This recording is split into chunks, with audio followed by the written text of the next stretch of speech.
Good morning, James. Chapman, what's going on, man?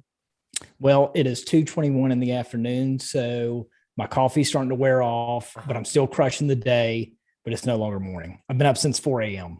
But thank you Okay. for asking. You and I both. So Yeah, we're on the same page. yeah, However, depending on when you're listening to this, good morning, that's good true. afternoon, good evening. That's right. I hope you're having a wonderful day or night. I don't know about James. you, but when I wake up at 4, it's always I cuss first thing. Uh, Damn it.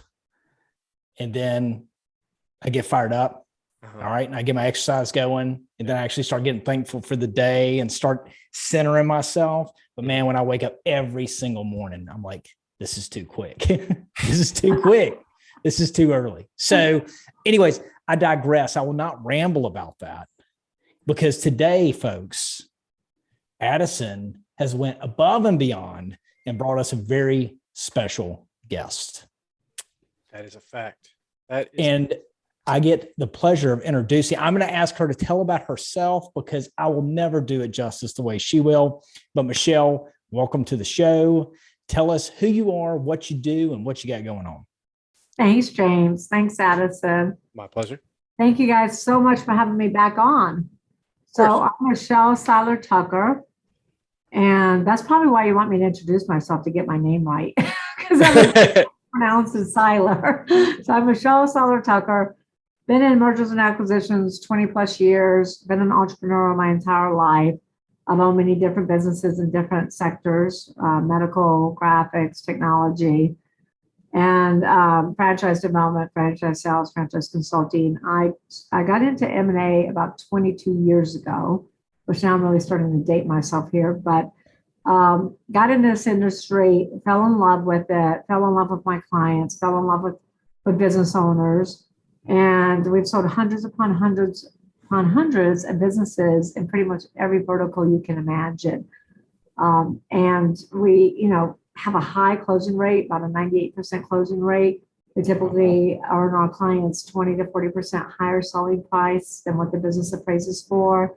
We don't just sell businesses, though. We specialize in buying, fixing, growing, and selling. I also partner with business owners, investing my money, my expertise, core competencies, and I put them on a Road to Exit Rich program where we're going to exit the business for no less than $15 million in 3 to 5 years. We also, I have my own businesses that I operate that I'm building to sell. We also have a Road to Exit Rich program. This is new since last time I spoke to you, gentlemen. The reason I implemented Road to Exit Rich is because Steve Forbes, who endorsed Exit Rich, said 80% of businesses will never sell. 80%. That should be like a slap in the face to business owners because that means you have less than a 20% chance of success. So Exit Rich, the Road to Exit Rich, is a program where we meet with clients. We really meet with clients where they are in their business. We figure out what's their biggest objectives. We take them through the GPS exit model to help them get crystal clear on their exit, what they want to sell their business for, what their business is worth, time frame, buyers, etc. Then we do an evaluation to see how big is that gap between what they want and what it's worth. Right. And then we really identify their bottlenecks. We take them through the 6 Ps that we talk about in Exit Rich. And at the end of the 12 months, we do another evaluation to see how close we are. And so that's a new program. But that's basically what we do. We also teach M&A to other entrepreneurs who are looking to get into this industry. Exit Rich, since I was on your show last February, we did make the Wall Street Journal and USA Today bestseller. I love to thank you all because Congratulations. That's awesome. out there. Yeah. That is awesome. Now, I want to go back because you said 22 years ago you got in this. So was this just by chance you got into it? Was it a goal you were looking for? I mean, what got you into this? It was never a goal, James. I never woke up and said I want to sell companies, but I did wake up and say I'm going to be an entrepreneur. Nobody's ever going to tell me what to do. I'm going to work for myself. But when I was in franchise development, franchise sales, and franchise consulting, I had so many business owners come to me or buyers come to me and say, look, I want you to sell our business. Well, that's not what we do. Or, hey, I want to buy an existing business. I go, well, that's not what we do. we do franchises. And after that kept happening and happening and happening, I'm a big Bob Proctor fan. I believe in the law of attraction. Yeah. And I believe in listening. And I'm like, you know what? There must be something to this. And so that was a little over about 22 years ago when I transitioned into M&A. And it was a huge transition from franchising. I bet. Yeah. Yeah. I mean, Addison and I were talking about this, I don't know, a couple of podcasts ago. We've probably mentioned it a few times, but I've started getting where I focus on my net worth. And in focusing on my net worth, I do a personal financial statement every year now. Top to bottom. My biggest equity piece is my business. Yeah. On my financial statement. And I think about how much I don't take in salary at times to reinvest in the company. And I can see where I've been short-sighted in a lot of places. Like, how am I building this up? Because I'm not going to live forever. I don't have some pipe dream that I'm going to pass it to a kid. And I think a lot of people push children into that. Mm-hmm. But that's not a goal of mine. I mean, if my kid wants to do it, great, but she better write a check, right? So, I think there's a lot of pieces where people don't think about that either. And, but besides just not planning for it, what is one of the biggest things you see business owners fail to do when it comes to, like, when they're coming to you and they're starting to think about it? What if they should have been doing 10 years ago? So, you dropped so many bombs right there. Yeah. Bomb number one, you do your financial statement every year. That's actually a golden nugget because that's extremely impressive. I bet you less than 1% of the population actually do that annually. So big kudos to you for that. And the second important thing that you said was your business is your most valuable asset on your financial statement. And that's not the case for a lot of owners because, well, it is the case, but they haven't identified that.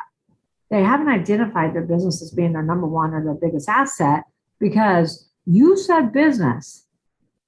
Many business owners say babies because they treat their business as their baby. They treat their business as their firstborn and they're emotionally attached. So they're making decisions and plans based on emotions, not on logic. So it's really good that you were able to separate that out and realize and take stock of that your business is your most valuable asset. And if we could just get business owners to shift that one little teeny tiny shift, that your business is not your baby. Your babies are at home. Go home, love them, kiss them, hug them. Treat your business as a big asset that it is and plan for its exit. And you dropped another bomb, golden nugget, whatever you want to call it. The likelihood that your kids are going to take over your business is slim to none. Yeah. And if they do, you want them to write a check. You just don't want to gift it to them, right? Mm-hmm. So with all that being said, one of the biggest mistakes that business owners make and why businesses are not sellable is because of everything you just said. Business owners don't think about selling their business. They don't think about it until an internal or external catastrophic event occurs. Internal is health issues, partner disputes, divorce. We have over 51% divorce rate in this country. Yeah. Death, yes, you're right. You're not going to live forever. None of us are, unfortunately. So death. The external is this pandemic that we've all been living in for the last 2.5 years. You never want to sell your business during a catastrophe. It is financial suicide because you won't exit rich. You'll be exiting poor. You'll be selling for pennies on the dollar, closing your business, or even worse, filing bankruptcy. So you need to do what Stephen Covey has always said. Start with the end in mind. You should plan your GPS exit model day one of buying or starting a business. And I know many of your listeners are like, look, lady, I've been in this business for 5 years, 10 years. It's never too late. It's only too late if you quit. Yeah, right. So you really got to go back and plan what I call the GPS exit model. It's a step-by-step blueprint to get that plan and get you crystal clear with what you want, what your objectives are. So that when you are ready to exit, you've actually built a sustainable, scalable, sellable business that people want to buy. That's the problem with business owners. They don't create a business that people want to buy because the business is 1,000% dependent on them. When they leave, the business dies. So that's interesting. So I've bought quite a few different agencies over the years, and I know of one that has a really good beat on what it's worth. One out of, this will be number 6 1 out of 6 actually has a good beat on what they charged me. 1 had no idea, and I paid way underpaid. Wow. I got a great deal. They just didn't know. They thought it was worth a lot less than it was. And I didn't take advantage of them. There was a lot of, but after the fact, I realized how much they undervalued it. The rest of them totally, they had no true sight picture on what they had. And so it was their baby, right? They can't think about all the years they put the sweat equity in instead of where it actually set as a value and asset to me. And their number was way too high and they had to settle much lower. Yeah. Yeah. And again, you're just full of nuggets today, aren't you? Yeah. I just like to talk a lot. So we're going to go back to not knowing for underselling, undervaluing. And yes, that happens from time to time. I mean, Steve Forbes, when he endorsed Exit Rich, he says, Exit Rich is a must read because way too many business owners leave too much money on the table when they go to sell their business. They undervalue it because they don't know. They didn't have a professional really evaluate that business and evaluate the synergies for them. And then the flip side of that coin is much more prevalent. Most business owners overvaluate their business. You're saying they base it on sweat equity. Yes, but they more so base it on what they need to enter the next phase of their life, whether that's retirement or buying another business or buying an island or whatever it is. Yeah. They base it on that. They'll come to me and say, I want $20 million. And I'm like, well, how did you come up with $20 million? I'm like, well, I'm 60 years old and that's what I need to retire on. Buyers don't give a rat's ass about what you need. They only care about the value your business brings to them. So go ahead. Well, I had somebody bring up a point recently to me. I'm interested in your thoughts on this. Because as being the 100% owner of my business, I pay myself a fair W-2 wage, right? And then I turn around and cut myself distributions on the side, which a lot of business owners do. You're an S corp? He told me I should stop doing that and pay everything to myself on a W-2 because he said, when somebody like me wants to come in and buy your business eventually, you're messing with the numbers we look at. We want to see W-2. What is I thought that was kind of odd because I was thinking, I mean, it's still clear what I pay myself and you can totally see those numbers. But he was telling me that I should not be doing that. What does he do? Same thing. He's in insurance. Oh, he's much bigger. He's much bigger. Insurance. Okay. Well, first of all, insurance companies are evaluated very differently than most other industries, number one. Number two, that's incorrect information. Okay. You don't want to pay yourself all that W-2 in distributions. It's okay to run expenses. And I have to be careful how I say this because we don't know who's all listening. Yeah, and we're not giving tax advice here. Non-reoccurring expenses through your business. We do what's called normalize the financials. And we normalize the financials and see what the true seller's discretionary earnings really are. And you don't have to pay yourself all W-2. The way you're doing it is just fine. There is nothing wrong with the way you're doing it. In fact, I think the way you're doing it is much better than all W-2.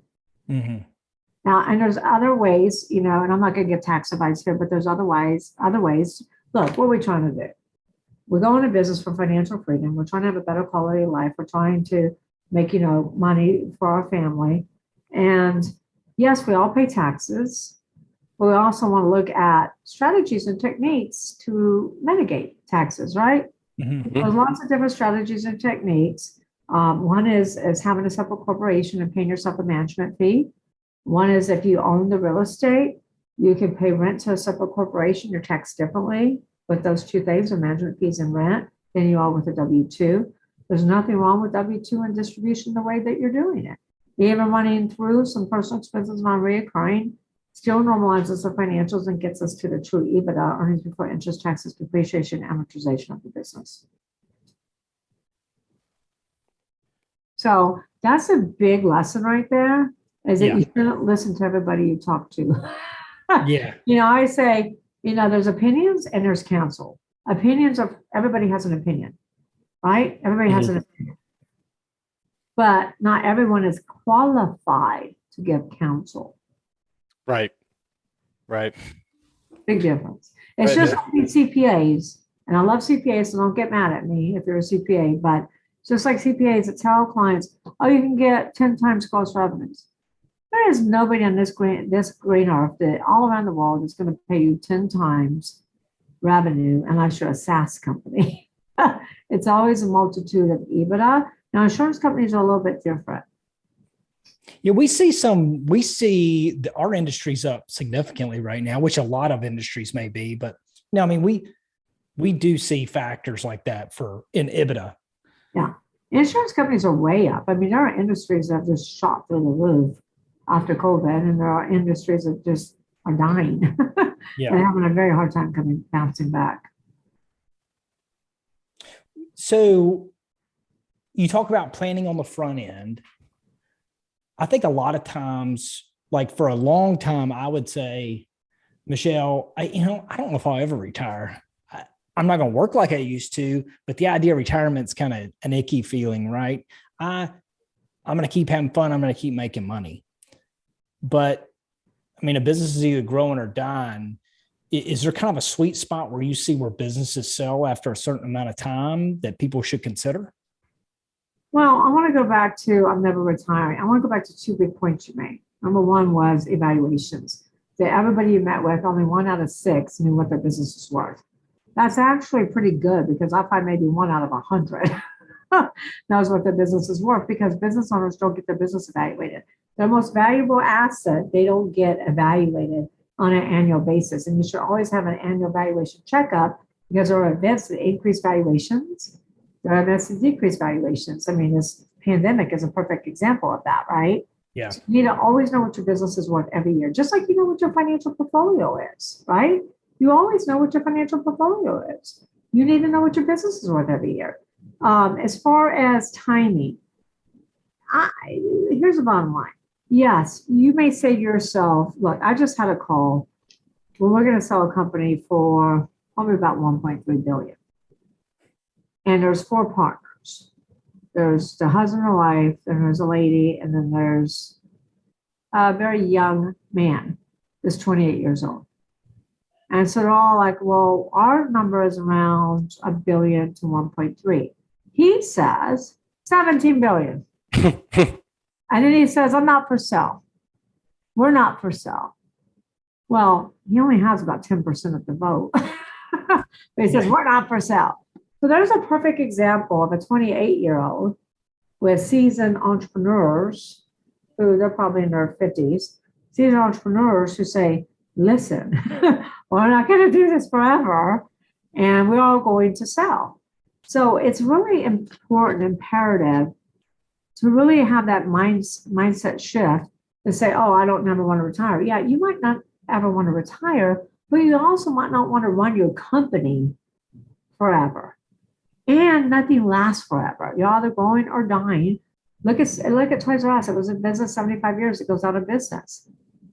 So the bottom line, though, is if you build your business from the beginning with the exit in mind, guess what you're building? You're building a much better widget. You're building a business that's sustainable, scalable, much more profitable. And when you're ready, it's actually sellable, because you never know what's in store. I mean, I had a lady call me from Dallas. Her husband dropped dead from a heart attack at the age of 40. Left her with a mountain of debt. She had no idea about the finances or the business. And she's like, can you sell the business? And I started asking her questions. He had a construction company, no employees, all 1099s, no processes, wasn't operating on any of the 6 Ps except for profits. But when he died, the business died because all the data was in his head. So we always should be working towards building a business for sale so we can set our loved ones up for success. Any of us can walk across the street, get hit by a car, and die. Yeah. We need to build that business so it's always sellable in which to protect our loved ones, because we don't want to leave them with a mountain of debt, nothing to sell. Yeah. I agree. And talking about the whole exiting piece, exit can mean a lot of different things. What pushed me more towards it was like, I was nervous. What started making me plan better was I was nervous of the fact of, we're out here pushing really hard. We're taking on debt, reinvesting. I'm like, man, if I drop dead, I cannot leave my family screwed in this process. They've backed me on everything. Yeah. I'll be fine if I'm here, but what if I'm not here? So that's when I started getting really heavy about processes, procedures. So I was like, okay, either somebody from my team can step into this role and then be able to start writing checks to my family or sell something. a company to another agency. Right. Unless you have a sellable agency. So Yep. that's important that you're thinking that way. I mean, I wish so many more business owners would take that same approach. And the likelihood, and you're right, there's so many different exits. Exit is selling, right? You can sell 100%. You can sell 70 to 80%. Nowadays, most buyers are not wanting to buy 100%. They're wanting to buy anywhere from 70 to 80% because they want the owner to stay on. They feel like they still need that brain trust. They want that owner to have some skin in the game that the business is going to continue on and continue to grow. There's also exiting by selling to your kids or gifting it to your kids. But here's the deal. It used to be very prevalent that parents would gift the business to the kid from generation to generation. This generation doesn't want your business. They see the sacrifices we make. They see the long hours. They see when we miss their games. They don't want that lifestyle. They want to go out and create their own masterpiece. You could sell to your employees, but that's a slippery slope. But you could set up an ESOP, especially if you're concerned about making sure your family is set up for success. And then you can also get a manager to run your company, and that's kind of an exit. But the problem is you're still tied to it. Yeah. So you have to really look at all the exits to determine which one's best for you. It's like Tony Robbins. You could never sell Tony Robbins. But he did sell. But he did a sell through his employees. He did an ESOP. And you said that's an ESOP? ESOP, ESOP, ESOP. Can you explain that for us? I can. It's basically, look, it's a very complicated structure. Okay. But it's a complicated structure. It's set up to sell to your employees.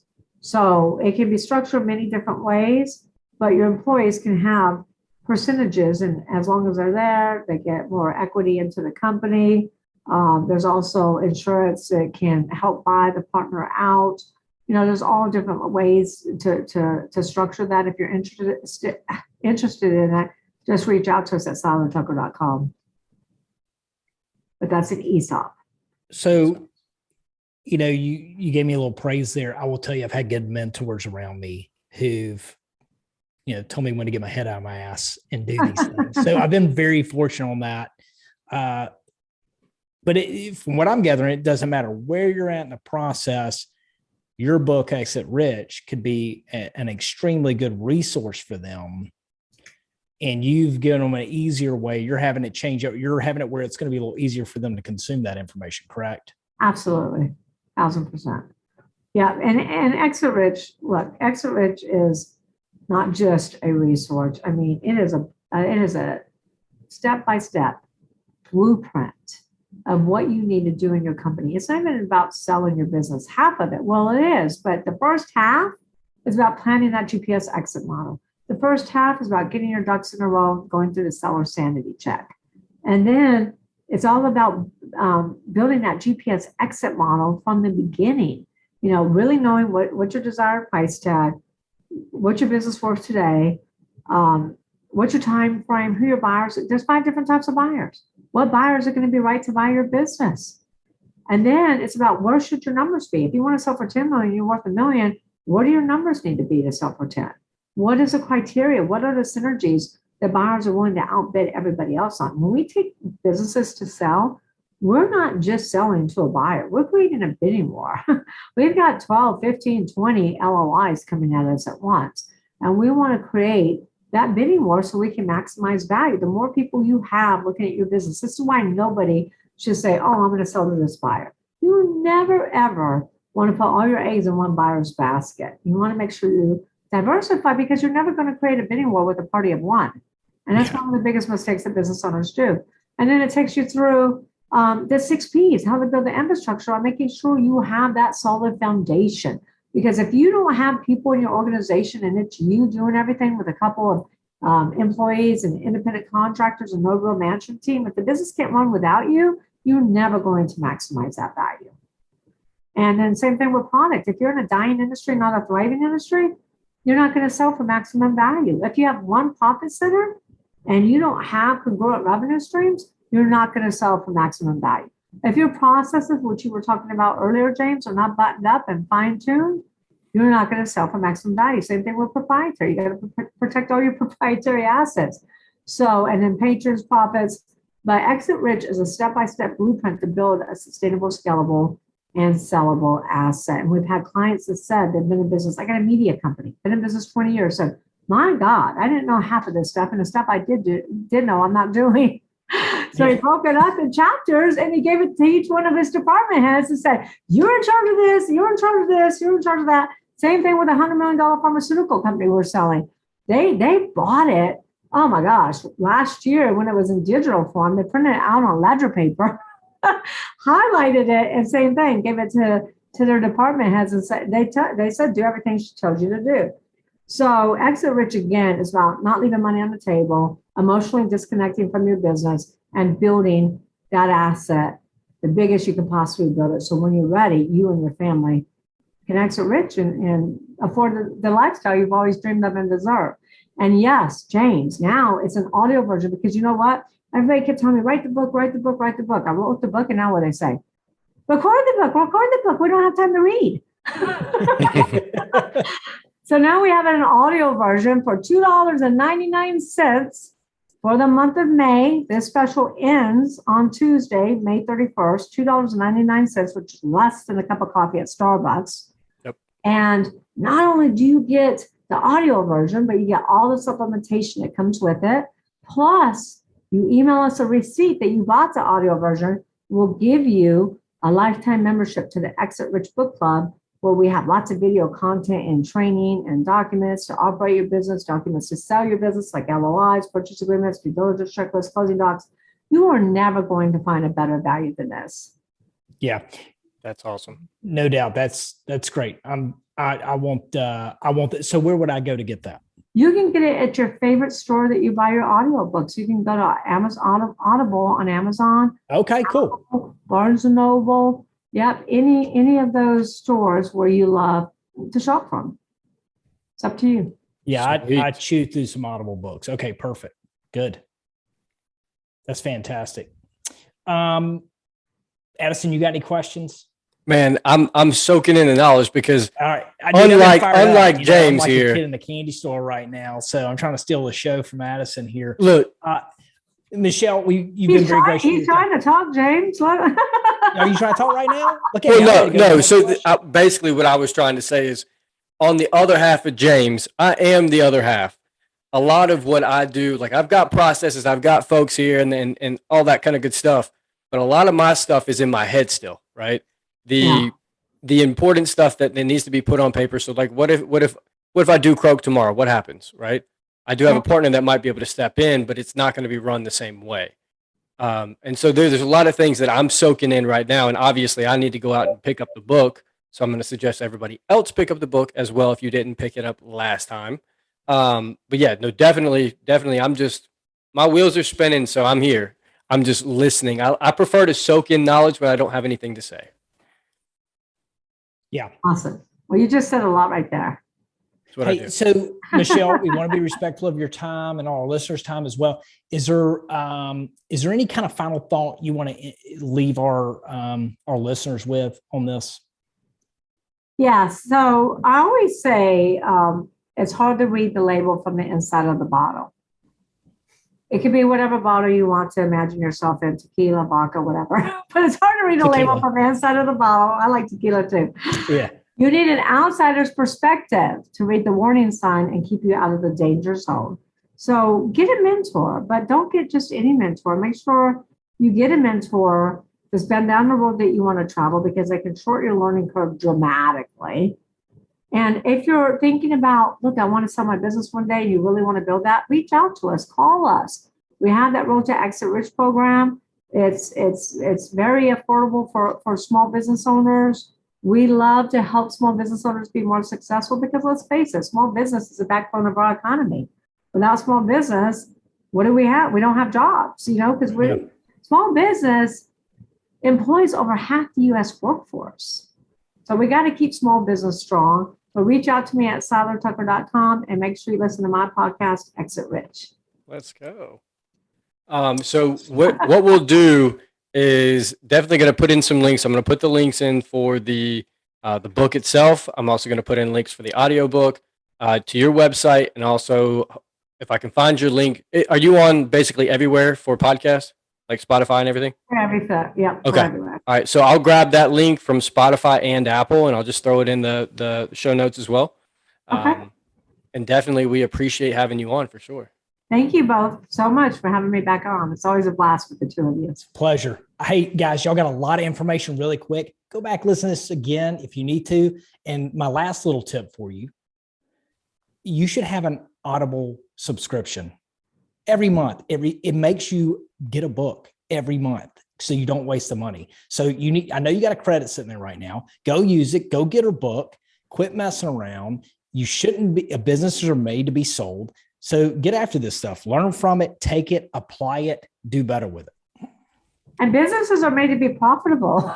So many businesses are not. So Exit Rich can really help your business be much more profitable and one without you.